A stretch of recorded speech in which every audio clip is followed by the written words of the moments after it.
حضور نے جو نسخے بتائے ہیں وہ بھی مختلف نسخے ہیں. کسی سے کہا سونے سے پہلے تمام سورہ مسبحات پڑھ لیا کرو. سورہ مسبحات کیا ہیں؟ یہ سورہ مسبحات وہ ہیں کہ وہ تمام سورے جو سبحہ یا یسبحو سے شروع ہوتے ہیں، ان کی تلاوت کی ایک خاص تاثیر ہے، اور یہ سونے سے پہلے روزانہ پڑھنا ایک دستور العمل ہے. اب اس سے اندازہ ہوتا ہے کہ کس کو کون سا نسخہ ملا، کس نے کس نسخے پہ عمل کر کے کامیابی حاصل کی. اس سے اس کے نفس کی بلندی کا بھی اندازہ ہوتا ہے. بسم اللہ الرحمن الرحیم. کہ دنیا کے اوپر آپ مرے مٹے جا رہے ہیں. دنیا تو آپ کو اللہ نے دے ہی دی ہے. اب جستجو اس چیز کی ہونی چاہیے جو نہیں عطا کی ہے. اسی لیے یہ یاد رکھیے کہ دار آخرت کا سودا کیجئے. دار آخرت کا سودا کیجئے گا تو دنیا خود بخود آپ کے قدموں میں رہے گی، اور دنیا کا سودا کیجئے گا تو سودا ہمیشہ گھاٹے کا ہوگا. بسم اللہ الرحمن الرحیم. والعصر ان الانسان لفی خسر. گھاٹے کا سودا رہے گا، کوئی اس سے مستثنا نہیں ہو سکتا. اب بہرحال اتنا کافی ہے. اب دوسری آیت کی طرف توجہ دی جائے. یہ ممکن کیسے ہوگا کہ یہ قد افلح من تزکا. تزکا میں کون سا پیغام ہے؟ تزکا کے معنی یہ سمجھے جاتے ہیں کہ نفس کا تزکیہ کرنا، اور تزکیہ کرنے کا جب ذکر ہوتا ہے تو یہ ہوتا ہے کہ محنت کرنی ہے، مشقت کرنی ہے، بھوکے رہنا ہے، روزے پہ روزے رکھنے ہیں.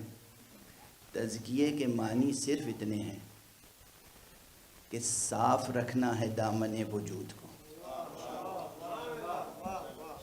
تزکیے کے معنی صرف اتنے ہیں کہ صاف رکھنا ہے. کیوں صاف رکھنا ہے؟ صاف بھی کیوں رکھنا ہے؟ صاف اس لیے رکھنا ہے کہ صاف رہے گا دامن وجود تو پروان چڑھے گا. یہ مثالیں پہلے بھی دے چکا ہوں، پھر دے رہا ہوں. یہ باتیں ایسی ہیں جو بار بار کہنی پڑتی ہیں، خاص طور سے بچوں کے لیے، جوانوں کے لیے. آپ اپنے گارڈن میں کوئی پودا لگاتے ہیں، گارڈننگ کا شوق ہونا چاہیے. تو کوئی پلانٹ آپ لگاتے ہیں، ایک تو وہ پلانٹ ہے جو آپ شوق سے لائے ہیں، لگانا چاہتے ہیں. اس کے ارد گرد کچھ گھاس کاٹے کچھ یوں ہی اگاتے ہیں خود بخود. اگر آپ چھوڑ دیں تو وہ جو پلانٹ آپ محبت سے چاہتے ہیں پروان چڑھے، وہ بھی پروان نہیں چڑھے گا. تو کرنا کیا پڑتا ہے کہ شوق رکھنے والے تو ہر صبح اٹھ کے عبادت یہ کرتے ہیں کہ اپنے صحن خانہ کو زینت بخشتے ہیں، اور نہیں روزانہ کر سکتے تو کم سے کم ہفتے میں ایک روز. تو آپ یہ کرتے ہیں کہ وہ جو خود سے خودرو گھاس نکل آئی ہے، خودرو کانٹے نکل آئے ہیں، اسے آپ چن چن کے اکھاڑ کے پھینک دیتے ہیں. اور وہ جو پودا آپ نے بویا ہے، جو چاہتے ہیں کہ لگا رہے پروان چڑھے، خود اس پودے میں بھی کچھ شاخیں چھوٹی چھوٹی نکل آتی ہیں. اگر ان چھوٹی چھوٹی شاخوں کو یوں ہی چھوڑ دیا جائے تو تنا کبھی مضبوط نہیں ہوگا. تو ان چھوٹی چھوٹی شاخوں کو بھی تراش دیتے ہیں تو تنا مضبوط ہوتا ہے اور درخت بارآور ہوتا ہے. یہ جو اس درخت کو پروان چڑھانے کے لیے چھوٹی چھوٹی نامطلوب شاخوں کو کترنا ہے اور خودرو گھاس کو اکھاڑ کے پھینک دینا ہے، پھول کو بچانے کے لیے کانٹوں کو نکالنا ہے، اسی کا نام ہے تزکیہ. تزکیہ اسی کا نام ہے. یعنی تزکیہ نفس کو مار ڈالنے کا نام نہیں ہے، نفس کو صاف ستھرا رکھ کے پروان چڑھانے کا نام ہے. اور اسی اعتبار سے تزکیے کے نصاب الگ الگ ہوتے ہیں. اب چھڑ گئی ہے بات تو پوری کر لینے دیجیے گا. صلوات پڑھ دیجیے محمد والے.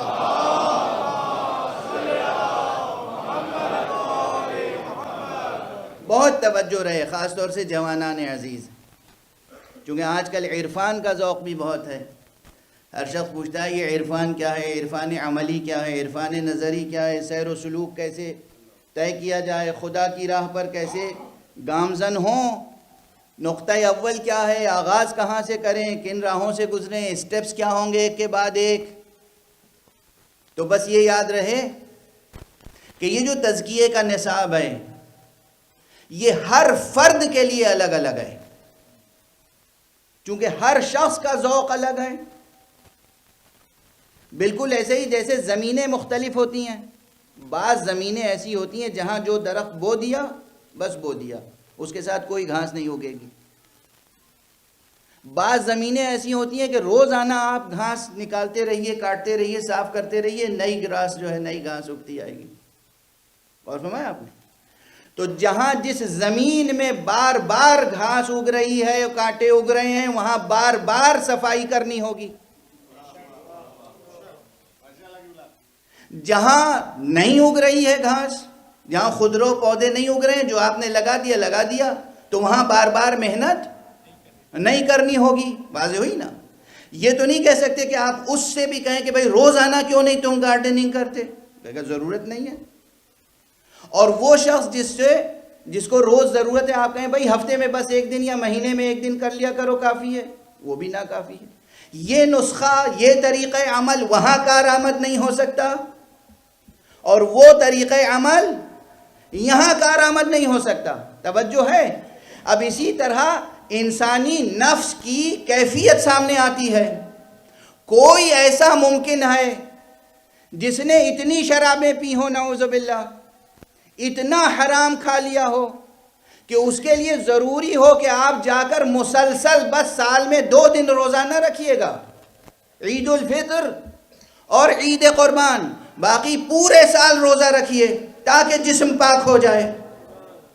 لیکن یہ نسخہ دوسرے کے لیے استعمال نہیں کر سکتے. کسی نے نمازیں بہت قضا کی ہیں، اس سے کہیں گے آپ نمازیں جلد پوری ادا کریں. لیکن جس نے نمازیں قضا نہیں کی ہیں اس کو تو نہیں پابند کیا جائے گا کہ آپ اور نمازیں پڑھیں. واضح ہے. اب اسی طرح نفوس کا تجزیہ کریں. خود دربار پیغمبر میں صلی اللہ علیہ وآلہ وسلم حضور نے جو نسخے بتائے ہیں وہ بھی مختلف نسخے ہیں. کسی سے کہا سونے سے پہلے تمام سورہ مسبحات پڑھ لیا کرو. سورہ مسبحات کیا ہیں؟ یہ سورہ مسبحات وہ ہیں کہ وہ تمام سورے جو سبحہ یا یسبحو سے شروع ہوتے ہیں، ان کی تلاوت کی ایک خاص تاثیر ہے. جو سورے سبحہ سے یا یسبحو سے شروع ہوتے ہیں، جیسے سورہ حدید ہے، سبح للہ ما فی السماوات والارض، یہ ہے. سورہ جمعہ ہے، یسبح للہ ما فی السماوات والارض. تو جتنے سورے سبحہ یا یسبحو سے شروع ہوتے ہیں وہ سورہ مسبحات کہلاتے ہیں.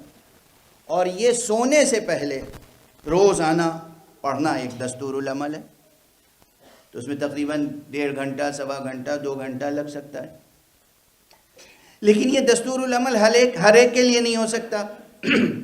کچھ حضرات وہ ہیں کہ جن کے لیے سورہ حوامیم پڑھنا تجویز کیا جاتا ہے، یعنی وہ تمام سورے جو حامیم سے شروع ہوتے ہیں.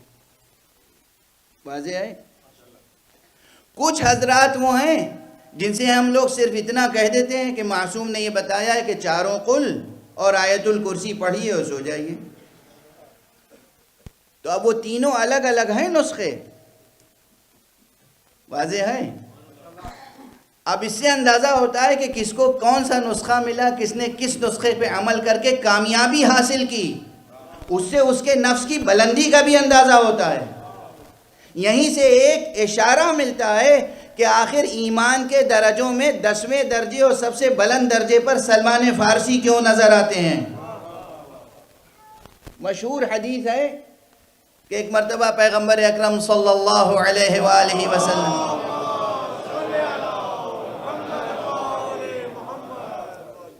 نے ارشاد فرمایا کہ تم میں سے کون ہے جو ہمیشہ روزے رکھتا ہے؟ تم میں سے کون ہے جو ہر شب پورا قرآن ختم کر کے سوتا ہے؟ تم میں سے کون ہے جو ہمیشہ تمام رات عبادت کرتا ہے، نمازیں پڑھتا ہے؟ اب روایت میں تو یہی ہے کہ ایک ہاتھ بلند ہوا بس. اب مکمل تعداد کتنی ہے وہ تو کتابوں میں ہے.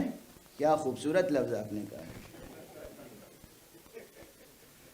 مکمل تعداد تو یہی سمجھ لیجئے کہ بے شمار ہے. لیکن ایک ہاتھ اٹھا اور وہ جناب سلمان فارسی کا تھا. کہا یا رسول اللہ میں ہمیشہ روزے رکھتا ہوں اور رات بھر عبادت کرتا ہوں اور قرآن ختم کیے بغیر نہیں سوتا ہوں. ذرا دیکھیے. جیسے ہی جناب سلمان فارسی نے کہا ویسے ہی کچھ کمزور طبیعت کے لوگ تھے. کمزور طبیعت تو ذرا ہلکا لفظ ہے مگر اب ممبر پہ اس کے علاوہ ہم کہہ بھی کیا سکتے ہیں. یہ پہلے ہی دن میں نے عرض کیا ہے کہ بھئی زبان کا ایک معیار ہوتا ہے, وہ معیار ہمیشہ محفوظ رکھنا چاہیے.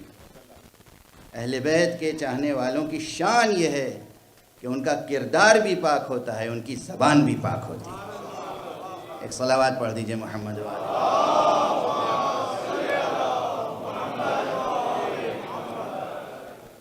یہ جملہ یاد رکھیے گا. آیت تطہیر پڑھنے والوں کی زبان بھی پاک ہونی چاہیے.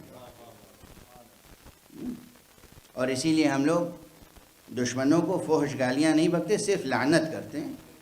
اس لیے کہ لعنت وہ لفظ ہے جو قرآنی لفظ ہے. لعنت کے معنی ہے, لعنت کا معنی بالکل صلوات کے اپوزٹ ہیں. صلوات یعنی پروردگار رحمت نازل فرما, اور لعنت کے معنی ہے پروردگار اپنی رحمت کے دائرے سے انہیں دور کر دے. اب اتنا بھی نہ کہیں تو اور کیا کہیں گے. صلوات پڑھ دیجئے محمد علیہ.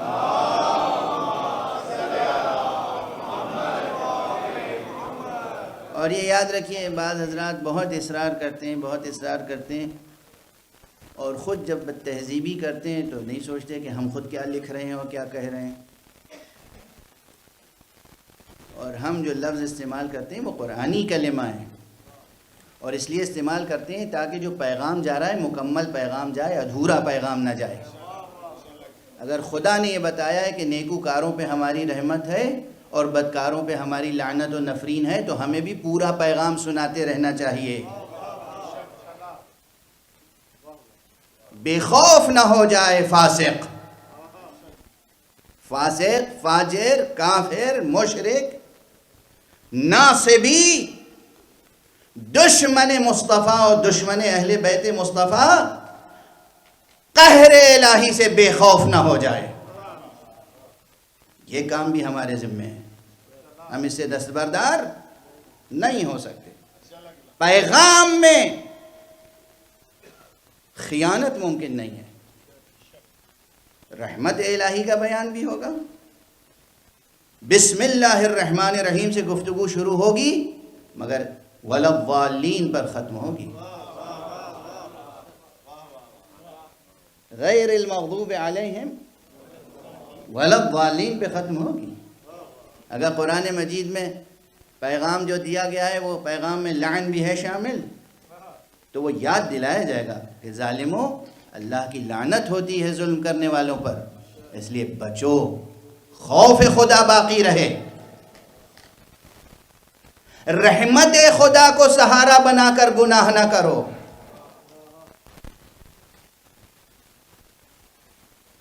جس پیغمبر نے تم کو خدا سے آشنا کیا, خدا کا نام لے کر اس پیغمبر پہ ظلم نہ کرو.